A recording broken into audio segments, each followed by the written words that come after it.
பஞ்சாப்ல வந்து நதிநீர் ஒப்பந்தம் பாகிஸ்தான் அரசோட பண்ணுச்சு மத்திய அரசாங்கம் 1960களில். அதுல பஞ்சாப் விவசாயிகள் பாதிக்கப்படாம இருப்பாங்களா?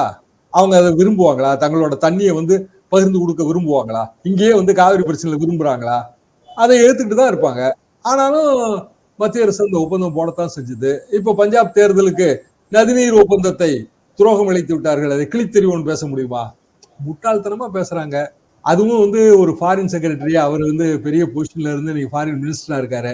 அவரே வந்து தேர்தலுக்காக இப்படி இறங்கி பேசும்போது மோடி பேசுறதுல அர்த்தம் இருக்கு, அர்த்தம் பாருங்க நீங்க. சரி, அவர் வந்து பொலிட்டிஷியன் கிடையாது ஜெய்சங்கர், இஸ் எ பியூரோகிராட். ஊழல் எங்க இருந்து வருது? தேர்தல்ல பணம் கொடுக்கறதுல இருந்தாங்க ஊழல் ஸ்டார்ட் ஆகுது. அப்படின்னா அதை ஒழிக்கிறதுக்கு பிஜேபி என்ன நடவடிக்கை எடுத்தது? கோவால எவ்வளவு பணம் கொடுத்தாங்க அவங்க போன தேர்தலில்? அதே கோவா பிரச்சனையில தானே அரவிந்த் கெஜ்ரிவாலை தூக்கி உள்ள வச்சிருக்கீங்க. அப்போ உங்களோட மாநில தலைவரையும் தூக்கி நீங்க உள்ள வைக்கணும்ல.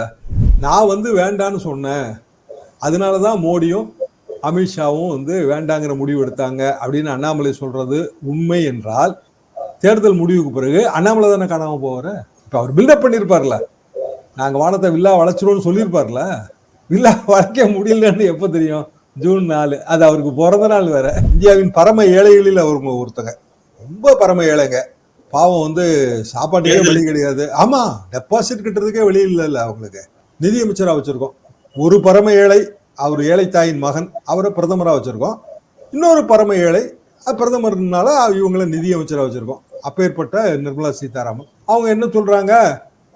மாநிலங்கள்லாம் நிதி கேட்குது, ஒரு குறிப்பிட்ட பாரோவிங் கெப்பாசிட்டி தான் தர முடியும், இல்லைன்னா வந்து சிஏஜி அப்ஜெக்ட் பண்ணணும்னு சொல்றாங்க. ரைட்டு, சிஏஜி அப்ஜெக்ட் பண்ணிட்டோம்.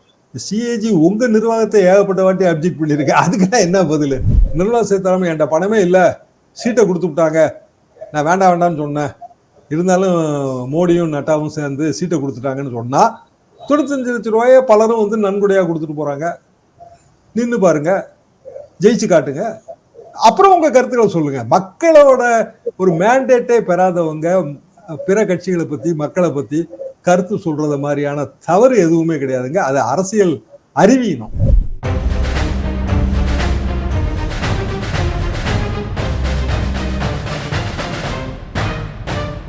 ரெட்ரோலுக்ஸ் நெஞ்சங்களுக்கு வணக்கம். நான் உங்கள் கார்த்திக். இன்றைய பொலிட்டிக்கல் பல்ஸ் நிகழ்ச்சியில் நம்மோடு இணைந்திருப்பவர் மூத்த பத்திரிகையாளர் திரு தராசு ஷியாம் அவர்கள். சார் வணக்கம். சார் கார்த்திக் வணக்கம்.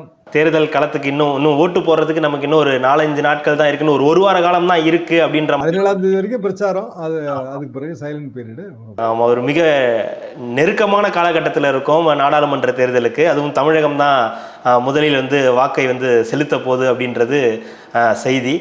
இந்த வேளையில் வந்து மீண்டும் மோடி வந்து தமிழ்நாட்டிற்கு வந்திருக்கிறார். அதற்கான அந்த வேலைகள்லாம் போயிட்டு இருக்கு. ஒரு பக்கம் பாண்டி பஜார் பக்கத்தில் வந்து ரோட் ஷோ பண்ணுறாங்க, இன்னொரு பக்கம் வேலூர் மேட்டுப்பாளையத்தில் வந்து மீட்டிங் போட்டும் பேசுகிறாங்க. நேற்றைய தினம் பேசும்போது திமுகவை கடுமையாக சாடியிருக்காருன்னு சொல்லலாம். சுரண்டலுக்கும் ஊழலுக்கும் இன்னொரு பெயர் தான் திமுக அப்படின்னு சொல்லியிருக்காரு. அப்புறம் 2G ஊழல் பற்றி சொல்லியிருக்காரு. அதிகார ஆணவத்தில் ஆடுறாங்க அப்படின்ற மாதிரியான பல விஷயங்கள் வந்து போட்டு உடைச்சிருக்காரு. எப்படி பார்க்குறீங்க மோடி அவர்களின் ஸ்பீச்சை? நீங்கள் எப்படி பார்க்குறீங்க? இல்லை, அதிகாரம் வந்து டெல்லியில் அதிகமாக இருக்கா, சென்னையில் அதிகமாக இருக்கா? டெல்லி அதிகாரம் இந்தியா முழுவதும் செல்லுமே. அதிகார ஆணவங்கிற அந்த வர்ணனை வந்து மோடிக்கு பொருந்துமா இல்லையாங்கிறதே அவர் யோசிக்கணும். நிர்மலா சீதாராமனுக்கு பொருந்துமா, மோடிக்கு பொருந்துமா? ஏன் வந்து எல்லா மாநிலங்களும் எதிர்கட்சி ஆளுகிற மாநிலங்கள்லாம் சுப்ரீம் கோர்ட்டு கதவை தட்டிட்டு இருக்கு? ஏன் கவர்னருக்கு எதிராக வந்து சுப்ரீம் கோர்ட்ல மனுக்கள் நிலுவையில் இருக்கு? ஏன் ஒவ்வொரு மாநில கவர்னரும் அந்த மாநில அரசுகளை வந்து குறை கூறியும் மாநிலத்தோட பாரம்பரியமான விஷயங்களை எல்லாம் குறை கூறியும் பேசுறாங்க? மோடி அதெல்லாம் வந்து சொல்லணும்ல. மோடியோட அப்பாயின்மெண்ட் தானே எல்லாருமே. தேர்தல் பிரச்சாரம், அதுல வந்து கட்சிகளை குறை சொல்வது அது வாடிக்கையான விஷயம் தான், அதை நம்ம புரிஞ்சு கொள்ள முடிகிறது. ஆனால் உதாரணமா கச்சத்தீவு பிரச்சனை நம்பர் 1, அது ஒரு ஓட்டிங் மேட்டர் கிடையாது. அந்த காலத்திலே கிடையாது. 91ல வந்து ஜெயலலிதாமா கட்சித்தீவை மீட் போன்னு 15/8 குரல் கொடுத்தாங்க. 15/8 96ல அவங்களே வந்து தோத்து போனாங்க. 94 95 எல்லா நேரங்களையும் அதுக்கு குரல் கொடுத்துருக்காங்க. என்ன காரணம்னா, அது வந்து ஒரு உணர்வுபூர்வமான பிரச்சனையை தவிர அது வாக்கு ரீதியான பிரச்சனை இல்லை. அது ஒண்ணு புரிஞ்சுக்கிடணும். இன்னொன்னு, சர்வதேச கமிட்மெண்ட் 74ல கொடுத்த கமிட்மெண்ட்டை இப்ப 2024ல மோடி பேசுறது ரொம்ப கேவலமான ஒரு விஷயம். நகைப்புக்கிடமான விஷயம். மோடி பேசுறது ரொம்ப ஒரு காமெடியா இருக்கு, காமெடி தர்பார். என்ன காரணம்னா அவர் பிரதமர். முன்னால யாரு எந்த பிரதமர் அந்த ஒப்பந்தத்தை செஞ்சுக்கிட்டாங்களோ அதுக்கு இவர் வந்து கட்டுப்பட்டவர் தான். இவர் எப்படி ஒப்பந்தத்தை மீற முடியும்? அப்ப பிஜேபி தேர்தல் அறிக்கை 16ஆம் தேதி வருது. கச்சத்தீவை மீட்போம், இலங்கை மீது படையெடுப்போம்னு சொல்லுவாரா? எப்படி மீட்பாங்க? கச்சத்தீவை மீட்கிறதுனா இலங்கை மீது படை தான் எடுக்கணும். கச்சத்தீவுல குத்தக உரிமை பெற்று தரோம் அப்படி சொல்லலாம். அப்படி ஆக்கப்பூர்வமான விஷயம் எதுவுமே இந்த 10 வருஷத்துல அவங்க செய்யல. கச்சத்தீவு மீட்டாலும் நம்ம மீனவர்களோட கண்ணீர் தீருமானா தீராது. என்ன காரணம்னா, நீங்க கைதுன்னு பாத்தீங்கன்னா கச்சத்தீவு கடலுக்கு அப்பால கிட்டத்தட்ட மன்னார் ஏரியால தான் கைது வரும். அதாவது இலங்கையோட கடல் பிராந்தியத்துல மீனவர்கள் ஊடுருவும் போது ஏற்படுகிற பிரச்சனை. கடல் எல்லையை வந்து நம்ம அந்த இடத்துல எஸ்டாப்ளிஷ் பண்ண முடியல. ஏன்னா ரொம்ப குறுகிய கடல் பகுதி. சோ இயல்பாகவே ஒரு பெரிய காற்றடிச்சா கூட மீனவர்கள் திசை மாறி போற அபாயம் எல்லாம் இருக்கு. அப்ப 2 நாடுக்கு இடையிலேயே வந்து ஒரு சமரச ஒப்பந்தம், இரு நாட்டு மீனவர்களும் வந்து கிராஸ் பண்ணா வந்து அதுல கைது நடவடிக்கை இருக்கக்கூடாது. இப்படித்தான் நம்ம பண்ண முடியும். இப்ப அப்படியான ஒப்பந்தம் தான் குஜராத்ல பண்ணிருக்காங்க. குஜராத்தோட கட்ச் பகுதியில பாகிஸ்தான் எல்லை வருது. ரொம்ப குறுகிய கடல் பகுதி. நம்ம இலங்கை தமிழ்நாடு மாதிரி தான். 2 நாட்டு மீனவர்களும் கிராஸ் ஆகுறது இயற்கை. 2 நாட்டு மீனவர்களுக்கும் வந்து கைதாகிறாங்க. பாகிஸ்தான் மீனவர்கள் நம்ம சிறைகள்ல இருக்காங்க. அப்ப நம்ம எப்படி அதை தீர்க்கிறோம் அப்படின்னா 2 நாட்டுகளில ஒரு புரிந்துணர்வு ஒப்பந்தம் இருக்கு. அதை வச்சுதான் நம்ம தீர்க்கிறோம். இலங்கையில வந்து அந்நிய படகுகள் மீன்பிடி தடை சட்டம் ஒண்ணு ரொம்ப நாளா இருக்குங்க. அது கிட்டத்தட்ட 70ல இருந்து இருக்கு. திடீர்னு இப்ப அந்த விதிகளை எல்லாம் திருத்தி ரொம்ப கடுமையான தண்டனைகள் கொண்டு வந்துட்டாங்க. கோடிக்கணக்கான ரூபாய் அபராதம். அதை எதிர்த்து 2017 மோடி ஆட்சி காலத்துலதான் அந்த திரேஸ்புரம் பகுதியில மீனவர்கள் உண்ணாவிரதெல்லாம் இருந்தாங்க. ஏன்னா அப்போ கோடிக்கணக்கான ரூபாய் அபராதம் போட்டு அந்த படகெல்லாம் அவங்களுக்கு வந்து வீணா போச்சு. ஆனா அதெல்லாம் இவங்க ஒண்ணுமே செய்யலையே.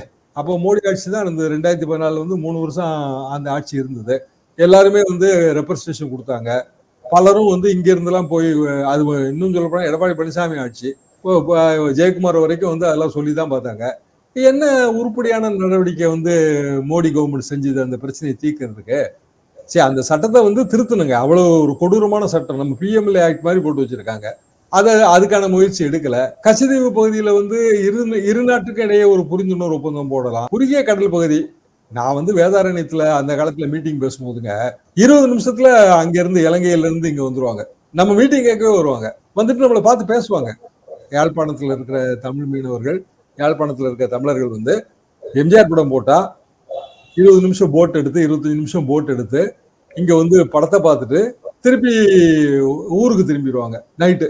அங்க இருந்து இந்த ராணி சந்தன சோப்பு இது மாதிரியான பொருட்கள் எல்லாம் கொண்டு வந்து வேதாரண்யத்துல அவங்க கடைகள்ல டிஸ்ட்ரிபியூட் பண்ணுவாங்க. இதெல்லாம் வந்து அந்த 80களில் நடந்த விஷயம். இன்னைக்கு நடக்கல, 80களில் நடந்த விஷயம்.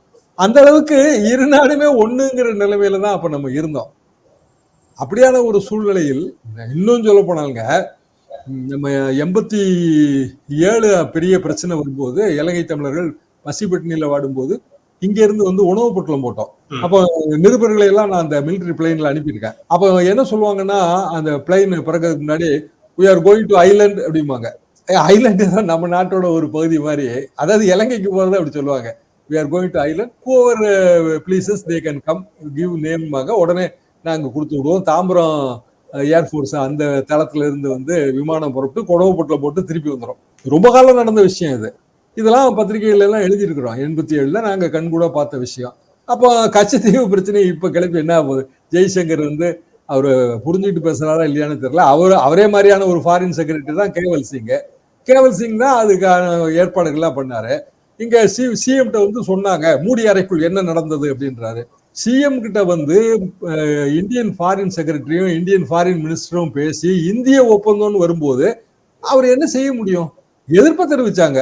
சட்டமன்றத்தில் தீர்மானம் போட்டாங்க, கூட்டங்கள் போட்டாங்க. அதை தாண்டி ஒரு மாநில அரசு என்ன செய்ய முடியும்? பஞ்சாப்ல வந்து நதிநீர் ஒப்பந்தம் பாகிஸ்தான் அரசோட பண்ணிச்சு மத்திய அரசாங்கம் 1960களில். அதுல பஞ்சாப் விவசாயிகள் பாதிக்கப்படாம இருப்பாங்களா?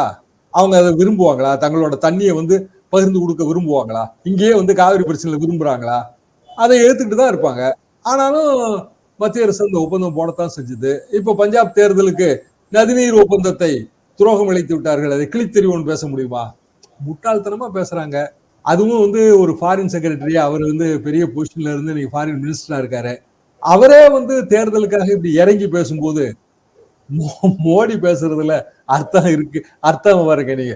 சரி, அவர் வந்து பொலிட்டிஷியன் கிடையாது. Jaishankar is a bureaucrat. இன்னைக்கு ஒரு வெளியுறவுத்துறை அமைச்சரா இருக்காரு. அது அவரோட திறமை அடிப்படையில் கொடுத்துருக்கலாம். ஆனா அவர் ஃபீல்டு பாலிடிக்ஸ்குள்ள வந்து கச்சத்தீவுல வந்து தமிழர்களுக்கு துரோகம் அளித்து விட்டது அப்படின்னு சொல்லும்போது எல்லாரும் சிரிப்பாங்க. மோடியும் அதைதான் சொல்றாரு. அப்போ இவங்க வந்து தமிழ்நாடு பாலிடிக்ஸே புரிஞ்சுக்காம பேசும்போது இது மாதிரியான ஒரு கோணங்கித்தனமான விஷயங்களை எல்லாம் இவங்க எடுத்து வைக்கிறாங்களேன்னு நினைக்கும் போது கொஞ்சம் ஆச்சரியமா தான் இருக்கு. இல்ல மோடி அவர்கள் பேசும்போது என்ன சொல்றாருன்னா, ஊழலை, குடும்ப அரசியலை, போதை வியாபாரிகளை, தேச விரோதிகளை துரத்த போகும் தேர்தல் அப்படின்றாரு. அதற்கு முன்னாடி வந்து என்ன சொல்றாருன்னா, இது மோடியை துரத்தும் தேர்தல்னு நீங்களாம் சொல்லிட்டு இருக்கீங்க. ஆனா இந்த தேர்தல் வந்து உண்மையாவே இதுதான் நடக்க போகுது. ஊழலை, தேச விரோதிகளை, குறிப்பா போதை வியாபாரிகளைன்றத அழுத்தி சொல்றாரு. திமுகவுக்கு ஒரு கடுமையான ஒரு போட்டியை கொடுக்குறாங்கன்ற ஒரு இதை ஏற்படுத்துறாங்களா மோடி அவர்களின் பேச்சில் இருக்கிறதா? பிஜேபி அந்த போட்டி லிஸ்ட்லயே இல்லைங்க, அதான் உண்மை. நீங்க எந்த தொகுதி வேணாலும் கேட்டு பாருங்க. உங்களுக்கும் இப்ப நேட்டிவ் வந்து வேற மாவட்டங்கள்ல இருக்கும், எனக்கும் என்னோட மாவட்டங்கள் இருக்கு. அப்படியான ஒரு போட்டியே இல்லை. நான் தஞ்சாவூர் தொகுதியில இருந்து பேசுறேன். பிஜேபி எந்த இடத்துல இருக்குன்னு யாருக்குமே தெரியாது. ஆனா மோடி பிரதமர் அவர் வரும்போது அவருக்கு முக்கியத்துவம் கிடைக்குது. இல்ல வந்து நிர்மலா சீதாராமன் வந்தா முக்கியத்துவம் கிடைக்கும், அதே ஸ்மிருதி இராணி வந்தா முக்கியத்துவம் கிடைக்கும். என்னன்னா அவங்க வகிக்கிற பதவி. ஆனா அதுக்காக அவங்க சொல்றதை யாருங்க ஏத்துக்குவா? ஸ்மிருதி இராணி வந்து பேசினா இங்க இருக்கிறவங்க கேட்க போறாங்களா? மோடி பேசினா குறைஞ்சபட்சம் டிவிகள்ல வரும். அதை தாண்டி அவர் என்ன சாதிக்க முடியும்? அதுல ஊழலை ஒழிப்போம் அப்படின்னு சொல்றாரு, குடும்ப அரசியல்ன்றாரு. இங்க இருக்கிற அரசியல் அன்புமணி யாரு? அப்போ சரி, வாசன் யாரு? குடும்ப அரசியல் அதுல எல்லாம் வராதா? உள்ள வராதா? அதெல்லாம் உங்க கூட்டணியில் தானே இருக்காங்க. சரி, அங்க குமாரசாமி கூட்டணி, தேவகவுடா, குமாரசாமி, தேவகவுடா பேரன் எல்லாரும் ஒரே இதுல இருக்காங்க. அது குடும்ப அரசியல் இல்லையா? கர்நாடகா பிஜேபி, இப்ப இருக்கிற பிஜேபி பிரசிடென்ட் யாரு? சரி, குடும்ப அரசியல்ங்கிறது அரசியல்ல இருக்கு. மோடி தனிப்பட்ட முறையில குடும்ப அரசியல் இல்லாம இருக்கலாம், அது வேற விஷயங்க. இப்ப எம்ஜிஆர் குடும்ப அரசியல்ல கிடையாது, ஜெயலலிதா குடும்ப அரசியல்ல கிடையாது, அது வேற விஷயம். ஆனா அவங்க பீரியட்லயே அவங்களுக்கு கீழே இருந்தவங்க பலரோட குடும்பமும் அரசியல் இருந்துச்சு, அது நமக்கு தெரிஞ்ச விஷயம் தான். அப்போ குடும்ப அரசியல் இல்லைங்கிறத தீர்மானிக்க வேண்டியது வாக்காளர்கள். அவங்க ஓட்டு போட தானே வர போறாங்க. ஜெயக்குமார் பையன் நிக்கிறாரு தென் சென்னையில, ஓட்டு போட தானே அவர் ஜெயிக்க போறாரு. வெறுமனே ஜெயக்குமார் பையங்கிறதுக்காக ஓட்டு போட போறாங்களா? அது ஒரு அறிமுகமா வேணா செயல்படலாம். அதை தாண்டி என்ன? உதயநிதி நின்னாரு, வெற்றி பெற்றாருன்னா உதயநிதி நாளைக்கு சரியா பெர்ஃபார்ம் பண்ணலன்னா தோக்கடிச்சிருவாங்க, அவ்வளவுதானே. அது ரொம்ப சிம்பிள் தான். அப்போ இயல்பாக குடும்ப அரசியல்ங்கிற குற்றச்சாட்டு இந்தியாவில் வந்து வேஸ்ட்.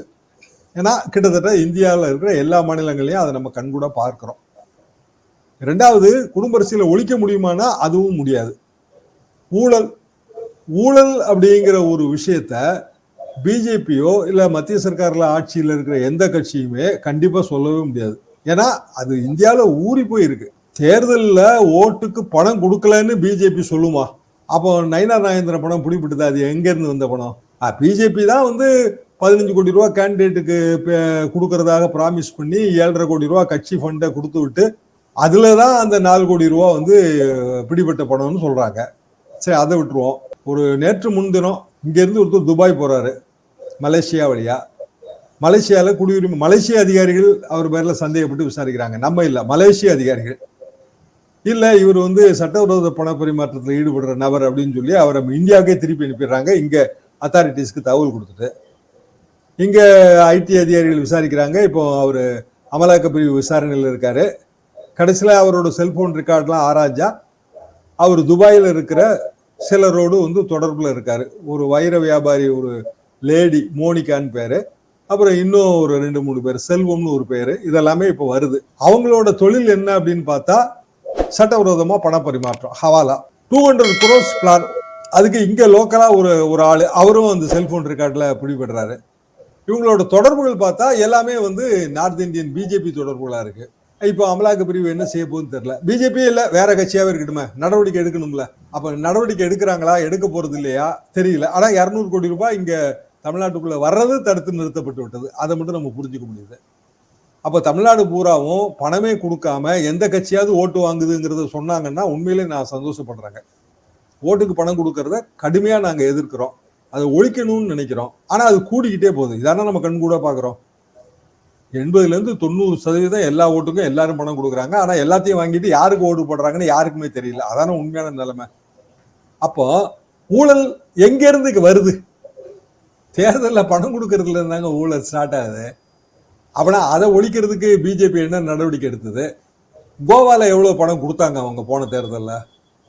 அதே கோவா பிரச்சனையில தானே அரவிந்த் கெஜ்ரிவாலை தூக்கி உள்ள வச்சிருக்கீங்க. அப்போ உங்களோட மாநில தலைவரையும் தூக்கி நீங்க உள்ள வைக்கணும்ல. ஊழல் குற்றச்சாட்டுங்கிறது ஒரு விரல அவர் நீட்டும் போது மிச்ச விரல் அவரை நோக்கி தானே நீளுது.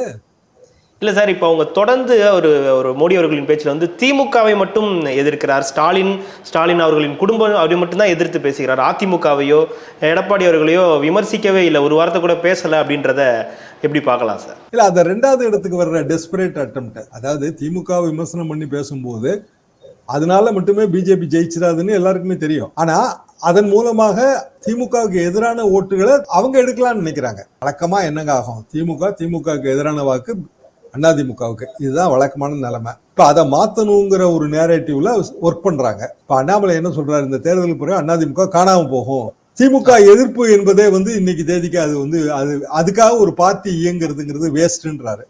இல்லை, அதுதான் சார் கேள்வியா இருக்கு. என்னன்னா, மோடி அவர்கள் திமுகவை எதிர்த்து பேசிக்கிட்டு இருக்காரு. இந்த பக்கம் அண்ணாமலை அவர்கள் புதிய தலைமுறைக்கு ஒரு பேட்டி கொடுக்கிறாரு, அதிமுக காணாமலே போகும் அப்படின்றாரு. எங்களால தான் அவங்களுக்கு 2021 ஒரு 30% ஓட்டே விழுந்துச்சு அப்படின்ற மாதிரியான விஷயங்கள்லாம் பேசுறாரு. அவரும் ரொம்ப காட்டமா பேசியிருக்காரு அதிமுகவை. இது ரெண்டுமே மாறுபடுதே சார். இல்ல, அதிமுகவை எதிர்க்கிறதா இருந்தாலும் அடிநாதம் என்னன்னா திருப்பி அந்த திமுக எதிர்ப்பு ஓட்டு வங்கியை வாங்குறது தான். சரி, இதுல சென்ட்ரல் பாயிண்ட் என்னன்னா, ஒரு ஆளுங்கட்சிக்கு எதிர்ப்பு வாக்கு வங்கி. எல்லா ஜனநாயகத்திலும் நீங்க அதை பார்க்கலாம். ஆளுங்கட்சியோட எதிர்ப்பு வாக்கு வங்கி பிளவுபடும் போது லாபம் ஆளுங்கட்சிக்கு. மோடி ஆளுங்கட்சி, எதிர்ப்பு வாக்கு வங்கி 4 முனையா பிளவுபட்டா மோடிக்கு தான் லாபம். அதாவது மோடி பாஜகவுக்கு தான் லாபம். அதே ஈக்குவேஷன் தான் இங்கேயும். அப்போ திமுக எதிர்ப்பு ஓட்டு வங்கியை யாரு வாங்குறது, அதுதானே உண்மையான பாயிண்ட். அதிமுக வாங்கிட்டு இருந்தது. அதிமுகவை பலவீனப்படுத்துறது மூலமா அதை தாங்க வாங்கலாம்னு நினைக்கிறாங்க. ஆனா ஃபல்க்ரம் என்ன, அடிப்படை என்ன? அடிப்படை திமுக எதிர்ப்பு தான். அப்ப திமுக எதிர்ப்பு என்றால் திமுகவோடு இதுவரைக்கும் கூட்டணியே வைக்காத கட்சி எது? அதிமுக மட்டும் தானே. இதுவரைக்கும் எந்த தேர்தலையும் அதிமுக மட்டும் கூட்டணியே வச்சிருக்காதுல்ல. ஆனா பிஜேபி வச்சிருக்கும்ல. 99 யாரு கூட்டணி? திமுக கூட்டணி தானே. அப்ப கலைஞர் ஆட்சி தானே. இப்ப கலைஞரை இவ்வளவு கிரிட்டிசைஸ் பண்றாங்க. வாஜ்பாய் அரசு அந்த 5 ஆண்டுகள் பதவியில நீடிச்சதுக்கு காரணம் கலைஞர் ஆட்சி, கலைஞரோட சப்போர்ட், கூட்டணி. அதுக்கு பிறகு 2017 மோடி இங்க வந்திருந்தப்ப கலைஞர் உடல்நலம் சரியில்லைன்னு பார்க்க போனாரு. 2019 கூட்டணிக்கு முயற்சி பண்ணாங்க. அப்ப எடப்பாடி பழனிசாமி ஆட்சி இங்க நடந்துட்டு இருந்தது. இதெல்லாம் வரலாற்றோட ஒரு பகுதி தானே. இல்லை சார், முழுமையா நீங்க பார்த்தீங்க இல்லையா அண்ணாமலை அவர்களுடைய அந்த பேட்டியை பார்த்தேன். நிகழ்ச்சி முடிஞ்ச உடனே, புதிய தலைமுறை நிகழ்ச்சி முடிஞ்ச உடனே அப்படியே தொடர்ந்து பார்த்துட்டேன். இல்லை, அது எப்படி பார்க்குறீங்க சார்? அண்ணாமலையோட கிட்டத்தட்ட ஒரு 8லேருந்து ஒரு 10 நிமிஷம் பேசியிருப்பார். பல இடங்களில் நான் தலைவர்கள்ட்ட முடியாதுன்னு சொல்லிட்டேன், மோடி அமித்ஷா கிட்ட முடியாது, நம்ம தனிச்சு தான் போட்டி போடணும் அப்படின்ற விஷயத்த சொல்லிட்டேன், அதுதான் உறுதுணையாக இருந்துச்சு அப்படின்ற மாதிரி பல விஷயங்கள் சொன்னார். உங்களோட பார்வையில் அந்த ஒட்டுமொத்த பேச்சை எப்படி பார்க்குறீங்க சார்? அண்ணாமலை அரசியலுக்கு புதிய வரவு. உண்மையிலேயே அவருக்கு அந்த ஃபீல்டு பாலிடிக்ஸ்ங்கிறதுல அவருக்கு அனுபவமே இல்லை. 3 வருஷம் அரசியல், அவ்வளவுதானே. 45 வருஷமா பத்திரிகையாளர் அரசியலை பார்த்துட்டு இருக்கிறேன். எத்தனை பேர் 45 வருஷமா அரசியல்ல இருப்பாங்க. அப்ப பாலிடிக்ஸ்ல அடிப்படை தோழமையோட வெற்றி கொள்ளுதல். தோழமை காண்பதற்கு ஒத்த கருத்து வேணும்னு அவசியமே இல்லை. அப்படியா கருத்து வேணும்னு இருந்திருந்தா அண்ணா ராஜாஜியோடையும் ஒரே நேரத்துல கூட்டணி, இடதுசாரிகளோடையும் ஒரே நேரத்துல கூட்டணின்னு வச்சிருக்க மாட்டாரு. பொது எதிரியை வீழ்த்த வேண்டும், அவ்வளவுதான் அதுல பாயிண்ட். அப்ப திமுகவை வீழ்த்த வேண்டும்னு உண்மையிலேயே நினைச்சிருந்தாங்கன்னா அதிமுகவோட தான் கூட்டணி வச்சிருக்கணும். நான் வேண்டான்னு சொல்லிட்டேன்னா ஏதோ இவர் பெரிய ஒரு விற்பனர் மாதிரி பேசுறாரு. இவர் வேண்டாம்னு சொன்னது நஷ்டம். என்ன காரணம்னா திமுக எதிர்ப்பு வாக்கு வங்கி தானே பிளவுபடுது. சரி, பிஜேபி பயங்கரமா பிரச்சாரம் பண்றாங்க, 25% ஓட்டு வாங்கிட்டாங்கன்னு வச்சுக்கோம். யாருக்கு லாபம்? திமுக தானே லாபம். 1 லட்சம் ஓட்டு உள்ள ஒரு தொகுதியில 25,000 ஓட்டை ஒருத்தர் எடுத்துட்டு போயிட்டாரு. அதிமுகவுக்கு ஒரு ஓட்டு வங்கி இருக்கும், அது ஒரு 25,000 27,000 ஓட்டு வரும். ஆக மொத்தம் 50 52. சீமான் ஒரு ஓட்டு வங்கி எடுப்பாரு. ஒட்டு மொத்தத்துல ஒரு 40,000 ஓட்டு இருந்தாலே திமுக ஜெயிச்சிருமே. பிஜேபி எவ்வளவுகளோ அதிகமா ஓட்டு வாங்குதோ அவ்வளவுகளோ யாருக்கு லாபம்னு பாத்தீங்கன்னா திமுகவுக்கு தான் லாபம். அதாவது திமுகங்கிறத கூட விட்டுருங்க, நம்பர் 1 பார்ட்டிக்கு லாபம். யாரு காலத்துல முதல்ல இருக்காங்களோ அவங்களுக்கு லாபம். என்னன்னா 2, 3, 4 தனித்தனியா பிரியுது. அப்ப நான் வேண்டான்னு சொன்னேன், அதனாலதான் மோடியும் அமித்ஷாவும் வேண்டாங்கிற முடிவு எடுத்தாங்க அப்படின்னு அண்ணாமலை சொல்றது உண்மை என்றால், தேர்தல் முடிவுக்கு பிறகு அண்ணாமலை தானே காணாம போவாரு. இப்ப அவர் பில்டப் பண்ணிருப்பார்ல, நாங்க வானத்தை வில்லா வளைச்சிருவோம்னு சொல்லியிருப்பார்ல. வில்லா வளைக்க முடியலன்னு எப்ப தெரியும்? ஜூன் 4, அது அவருக்கு பிறந்த நாள் வேற. இல்ல அன்னைக்கு தான் அவரும் சொல்றாரு ஜூன் 4 நீங்க பாப்பீங்க அப்படின்னு சொல்லியிருக்காரு. அவருக்கு பிறந்த நாள் வேற ஆக்சுவலா. சிறந்த பரிசு கிடைக்கும் சார். பரிசுலா கிடைக்கும். மேலிடத்துக்கு இல்ல நம்ம தலைமைக்கு நம்மளே ஒரு நிறுவனத்துல வேலை பார்க்குறோம், இல்ல கட்சியில பொறுப்புல இருக்கோம்னு வச்சுக்கோங்க. நம்ம அந்த நிறுவனத்திலயோ கட்சி தலைமைகிட்டயோ ஆஹா ஓஹோ அசகாய சூரர்கள், நாங்க இப்படி பண்ணிடுவோம் அப்படி பண்ணிடுவோம், மணல் தானங்க இது, அதை கயரா திரிச்சு காட்டுறோம் பாருங்கன்னு நம்ம சவால் விட்டுருப்போம்ல. முடியலன்னு ஆகும்போது முதல் பலி யாராவா? அண்ணாமலை தான். சரி பலி கொடுக்கலன்னு வச்சுக்கோங்க, இன்னும் மோசமாவாங்க. 2026 எப்படி தர போறாங்க? அடுத்த 1.25 வருஷத்துல அடுத்த தேர்தலுங்க. 1.5 வருஷத்துல எல்லா வேலையும் ஆரம்பிச்சிடும். நீங்க 2025 கடைசியில பாத்தீங்கன்னா ஜூனுக்கு மேல பாத்தீங்கன்னா ஒரே அந்த தேர்தல் நோக்கி பேசுவோம். இப்ப இதை பத்தி பேசிட்டு இருக்கோம். சரியா இன்னொரு 1 வருஷம் 3-4 மாசத்துல அடுத்த தேர்தலுக்கு பேச ஆரம்பிச்சிருவோம். அப்ப அண்ணாமலை திருப்பி பேக் அடிச்சு இல்ல அதிமுகவோட கூட்டணி வைக்கதான் நல்லது அப்படின்னு அமித்ஷாவும் மோடியும் சொன்னா அண்ணாமலை கதி என்ன? ஸோ அரசியல்ல சவடாலா பேசுறது சரி கிடையாது. காரணம் அரசியலே மாறிட்டு இருக்கிற ஒரு விஷயம்தான். எவர் சேஞ்சிங் அது. நீங்க இன்னைக்கு இருக்கிறது நாளைக்கு இல்லை. இதுதான் அரசியல். Permanent enemy no permanent friend, அந்த பழைய வசனம் இருக்கு பாத்தீங்களா? ஜார்ஜ் பெர்னாட்ஷாவோ யாரோ சொன்னதுங்க. அண்ணா அதை தமிழ் படுத்தினாரு. அதுல இன்னொரு வார்த்தை இருக்கு, no permanent friends no permanent enemy but only permanent interest. அதாவது நிரந்தர நலன்கள் தான் முக்கியம். நிரந்தர நண்பர்கள் கிடையாது, நிரந்தர பகைவர்கள் கிடையாது. அரசியல்ல நிரந்தர நலன்கள் இருக்கு. நலன் என்னதுங்க? தேர்தல் வெற்றி தானே. அப்ப தேர்தல் வெற்றிக்காக எந்த மாதிரியானாலும் அணிச்சேர்க்கை ஆகும். தேசிய கட்சியில அண்ணாமலை சொல்லி தேசிய கட்சி நடக்குதா? அப்படிதான் சார் அவர் சொன்னாரு. அவர் சொல்றாருங்க. ஆனா எந்த தேசிய கட்சிக்கு அப்படி நடக்கும்? செல்வ பெருந்தகை சொல்லி காங்கிரஸ் நடக்குமா? அப்ப ஏன் அழகிரியை தூக்கிட்டு செல்வ பெருந்தகை தேர்தல் நேரத்துல கொண்டு வந்தாங்க? அழகிரி எங்க இருக்காரு இப்போ? எந்த தேர்தல் பிரச்சாரத்துல இருக்காரு சொல்லுங்க? தேசிய கட்சியே அப்படிதான். அது எந்த பக்கம் வேணாலும் பாயும். தேசிய கட்சியோட மாநில தலைவர் உண்மையிலே அதிர்ஷ்டமா கிடைச்ச பதவி தான் அது.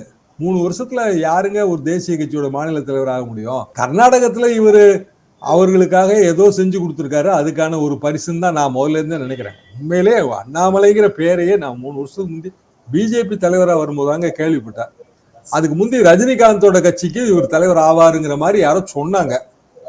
அப்படியா அண்ணாமலைன்னு ஒருத்தரா அப்படின்னு நான் நினைச்சுக்கிட்டேன். எனக்கு அண்ணாமலைனா ரஜினி படம் தான் எனக்கு தெரியும். அப்ப இவர் வந்தாரு. உண்மையிலே நீங்க யோசிச்சு பாருங்க. ஜஸ்ட் இப்ப இவ்வளவு பேட்டிகள் இவ்வளவு டிவி எல்லாமே வந்த பிறகு அண்ணாமலை தெரியுது.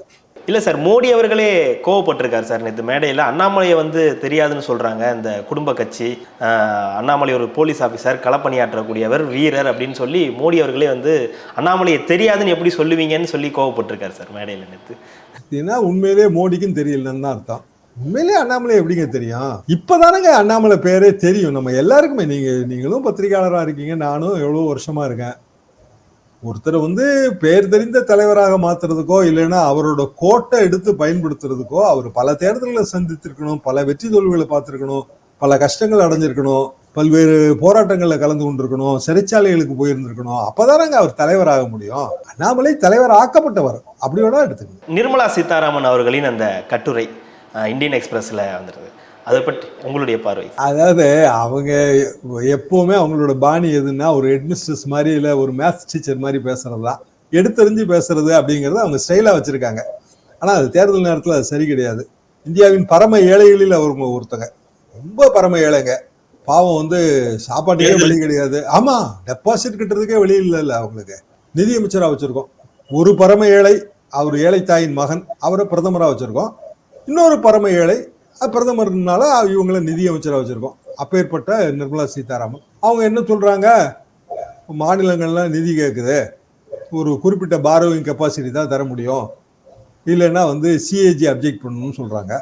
ரைட்டு, சிஏஜி அப்ஜெக்ட் பண்ணிட்டோம். சிஏஜி உங்க நிர்வாகத்தை ஏகப்பட்ட வாட்டி அப்ஜெக்ட் பண்ணிருக்கேன், அதுக்கெல்லாம் என்ன பதில்? சிஏஜி அப்ஜெக்ட் பண்ணதுனாலதான் நான் கேரளாவுக்கு நிதி கொடுக்கலன்னு அந்த வேட்டையில சொல்லியிருக்காங்க. கொடுக்க முடியாதுங்க. அது எப்படிங்க கொடுக்க முடியும்? சிஏஜி ஒரு அமைப்பு, அது ஆல் பவர்ஃபுல். அதை தாண்டி நிதி கொடுத்தா கோர்ட் என்ன சொல்லுன்றாங்க. சிஏஜி ரிப்போர்ட் போன ரிப்போர்ட்ல உங்களை கிளின்னு கிழிச்சு தோரணமா தொங்க விட்டுருக்காங்க. அதுக்கு நீங்க என்ன பதில் வச்சிருக்கீங்க? தேவைன்னா சிஏஜி ரிப்போர்ட் எடுத்து பேசுறீங்க. அதே மாதிரி மாநில அரசியல் அது எல்லாமே செப்பரேட்டிஸ்ட், எல்லாமே பிரிவினைவாதம். அதாவது என் ரூபாயிலிருந்து எனக்கு இவ்வளவுதாயா பங்கு தர அப்படின்னு நம்ம சொன்னா அது செப்பரேட்டிஸ்ட்ன்றாங்க. நான் ₹1 கொடுக்குறேன்னு எனக்கு என்ன கிடைக்குது, ₹1 கொடுக்குற இன்னொரு மாநிலத்துக்கு எவ்வளவு அதிகமா கிடைக்குதுங்கிற ஒரு நியாயமான குறைய சொன்னா அது பிரிவினைவாதம். அது நாட்டை பிரித்தாள சூழ்ச்சி செய்கிறாங்க. பிரிவினைவாதத்தின் மூலமாக தாஜா அரசியல் பண்றாங்க. இதெல்லாம் அவங்களோட குற்றச்சாட்டுகளா இருக்கு. அப்போ இதெல்லாம் முன்வைத்து நீங்க போட்டியிட வேண்டிய இடம் எது? ஒண்ணு தமிழ்நாடு, இல்ல நீங்க எம்பியா இருக்கிற கர்நாடகா, இல்ல அவங்களே பெருமையா சொல்றாங்க நான் ஆந்திராவில் பிறந்தேன் தமிழ்நாட்டில் மனம் முடித்தேன்றாங்க. உங்க வீட்டுக்காரர் தானங்க உங்களை பயங்கரமா கிழிச்சு தொங்க விடுறாரு பிரபாகர். எத்தனை புத்தகம் எழுதுறாரு அவரு, எத்தனை பேட்டி தர்றாரு. சுத்தமா நிதி அமைச்சகமே இந்தியால ஜீரோன்றாரு அவரு. அப்ப அதுக்கான பதில் உங்ககிட்ட என்ன? இவங்க எது கேட்டாலும் என்ன சொல்றாங்கன்னா, நீங்க காங்கிரஸ் சப்போர்ட்டா பேசுறீங்கன்றாங்க. அந்த பேட்டியிலே அப்படிதான் சொல்லியிருப்பாங்க, நீங்க எல்லாம் காங்கிரஸ் ஆதரவாளர்கள்னு. ஆனா அட் சேம் டைம் என்ன சொல்லுவாங்கன்னா, காங்கிரஸ் கட்சி ரொம்ப தேஞ்சு போச்சு, பலமே கிடையாதுன்றாங்க. இப்போ பலமே இல்லாத ஒருத்தனை ஏங்க சப்போர்ட் பண்ண போறோம்? ஒருத்தரை சப்போர்ட் பண்றோம் அப்படின்னா ஒண்ணு ஒரு பத்திரிகை சப்போர்ட் பண்ணுதுன்னா சர்க்குலேஷன் கூடணும், இல்ல விசிபிலிட்டி பெருகணும். பலமே இல்ல, எக்ஸ் ஒய், அவங்கள எந்த ஊடகமாவது பேட்டி எடுக்குமா, இல்லைன்னா எந்த ஊடகமாவது கருத்து போடுமா? பதவியில இல்லைனாலே எல்லா ஊடகங்களுக்கும் இன்ட்ரெஸ்டே கிடையாது. நான் சொன்ன உதாரணம் தான். இன்னைக்கு செல்வ பிறந்தகை பேட்டியை போடுவாங்களா, அழகிரி பேட்டியை போடுவாங்களா? செல்வ பிறந்தகை பேட்டி தான் போடுவாங்க. நிச்சயமா அப்படித்தானே வர முடியும். அப்ப பலமே இல்லாத காங்கிரஸ் கட்சிக்கு ஏன் ஒரு ஊடகம் சப்போர்ட் பண்ண போகுது? அந்த கேள்விக்கு அவங்கள்ட்ட பதில் இல்லை. தென்னகத்துல பிஜேபி வளரவே இல்லைன்னு சொல்றீங்க, காங்கிரஸ் மட்டும் எங்க வளர்ந்துருக்கு அப்படின்னா, காங்கிரஸ் தெலுங்கானால ஆட்சியில் இருக்கே அப்படின்னு அவர் சொல்றாரு எடுத்து, கர்நாடகாவில் ஆட்சியில் இருக்கே அப்படின்னு. கர்நாடகத்தில் நாங்களும் தான் ஆட்சியில் இருந்தோம், இது பதில். ஆமா, அது யாரும் மறுக்கவே இல்லை, நீங்களும் தான் ஆட்சியில் இருந்தீங்க. அப்போ கர்நாடகா, தமிழ்நாடு, ஆந்திரா, தெலுங்கானா இந்த மாநிலங்கள்ல காங்கிரஸ் கட்சி 1975-80 இருந்து ஆட்சியை பிடிச்சிருக்கு, ஆட்சியை இழந்திருக்கு, தமிழ்நாடை தவிர. தமிழ்நாடு தேசிய கட்சி வரக்கூடாதுன்னு நினைச்சோம். 67 எங்களோட காலேஜ் டேஸோட எண்ணமே அதான், தேசிய கட்சியே வரக்கூடாது. இப்பவும் அதான் நான் நினைக்கிறேன். மாநிலங்களா மாநில கட்சிகள் ஆளட்டும், மத்தியில மாநில கட்சிகள் பங்கு பெறுகிற தேசிய கட்சியின் ஆட்சி, இதுதான் இந்தியாவுக்கு சிறந்த மெத்தட், இதுதான் ஃபார்முலா என்பதுதான் என் கருத்து. இல்லைன்னா அதிகப்படியான இடங்களை கொடுத்து மிருகபல மெஜாரிட்டி கொடுத்தோம்னா நீங்க ரொம்ப ஆடுறீங்க, யாரையும் கன்சல்ட் பண்றதே கிடையாது. 3 சட்டத்தை மாத்திருக்கீங்க, அடிப்படையில 3 சட்டத்தை படிச்சுதான் எல்லாரும் வக்கீலா இருக்காங்க, ஜட்ஜா இருக்காங்க, போலீஸ்காரங்களா இருக்காங்க.